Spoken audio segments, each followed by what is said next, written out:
और भारी बारिश के बीच में मुंबई के चेंबूर इलाके में अचानक से एक हादसा हुआ। चेंबूर से ब्रेकिंग न्यूज है। इस इलाके में हादसा हुआ है। स्कूल बस पर एक पेड़ गिर गया।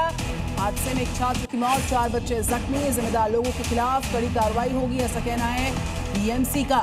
हादसे के वक्त बस में कुल 12 बच्चे सवार थे, जिसमें से 4 बच्चे घायल हो गए हैं। जबकि दुखद खबर यह है कि एक स्कूल में पढ़ने वाले बच्चे की मौत हो गई है, एक छात्र की मौत हो गई है।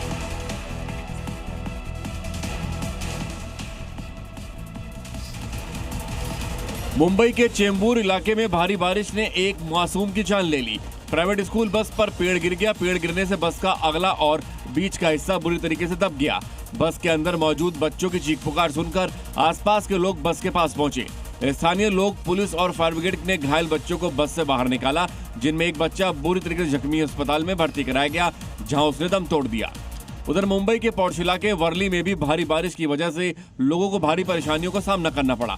सड़कों पर फिसलन होने की वजह से रफ्तार थम गई। मुंबई के वडाला इलाके का हाल भी बेहाल दिखाई दिया। सड़कों में जलजमाव से गाड़ियां रेंगती नजर आई। 10 मिनट का सफर तय करने में आधा घंटा लग गया। नासिक का हाल भी बिगड़ा नजर आया। लगातार बारिश ने शहर की सूरत ही बिगाड़ कर रख दी। रिमझिम बारिश ने लोगों के काम पर असर डाला। सड़कों पर जगह जगह पानी भरने से लोगों को काफी दिक्कतों का सामना करना पड़ा।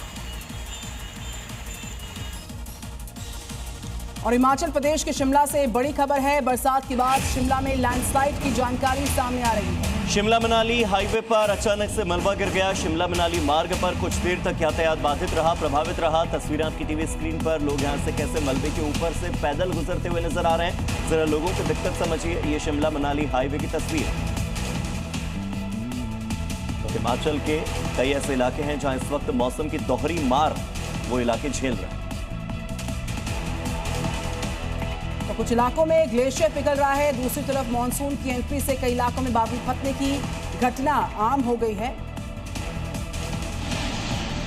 हिमाचल में मानसून ने आते ही तबाही मचानी शुरू कर दी है। लाहौल स्पीति में बादल फटे, जिससे नदी नाले उफान पर हैं, जिससे मनाली लेह और मनाली जंस्कर रूट पूरी तरीके से बंद हो गया। नदी नालों में भरा पानी अपने साथ कीचड़ और पत्थर ला रहा है, जिससे हाईवे समेत तमाम आम रास्ते ब्लॉक हो रहे हैं। मौसम विभाग ने 2 से 4 जुलाई तक प्रदेश के कई जिलों के लिए भारी बारिश से बहुत भारी बारिश का ऑरेंज अलर्ट जारी किया है। भारी बारिश और भूस्खलन के खतरे को देखते हुए प्रशासन ने लोगों से नदी नालों के किनारे जाने से बचने की अपील की है। अब बात करते हैं असम की, जहां पर लगातार हो रही भारी बारिश की वजह से बाढ़ की स्थिति दिन पर दिन गंभीर होती जा रही है। धुबरी, जोनाई समेत कई इलाकों में नदियां खतरे के निशान से ऊपर बह रही हैं। कई गांव जलमग्न होंगे और लोगों से सतर्क रहने की अपील की गई है। बारिश और उफनती नदियों ने असम को पानी पानी कर दिया। धुबरी से लेकर जोनाई तक बाढ़ का संकट गहरा गया। गौरंग, टिपकाई, चंपावती, गंगाधर और डिकारी नदियां खतरे के निशान से ऊपर बह रही हैं। भारी बारिश के बाद नदी का जलस्तर बढ़ने से निचले इलाके पूरी तरीके से जलमग्न हो गए। देखिए गांव किस तरीके से जलमग्न है। लोगों की बेबसी तालाब बने घरों से साफ दिखाई दे रही है। हालात यह है कि कई गांव का संपर्क टूट गया और रेस्क्यू टीम भी पूरी तरीके से तैनात है। अब नदी किनारे और निचले इलाकों में रहने वाले लोगों से अलर्ट रहने को कहा गया, क्योंकि असम में लगातार बारिश बाढ़ की चुनौती को और बढ़ा रही है।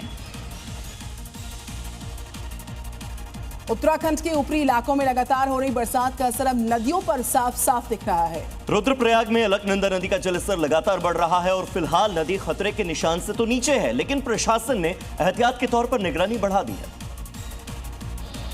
लगातार बारिश के कारण अलकनंदा नदी में पानी का स्तर लगातार बढ़ रहा है। प्रशासन के अनुसार जो अलकनंदा का जो जलस्तर है वो उच्च हिमालयी क्षेत्रों में बारिश होने के कारण आज 622 पहुंच गया है, जबकि इसका जो वार्निंग लेवल है 626 मीटर जो समुद्र तल से आंका जाता है।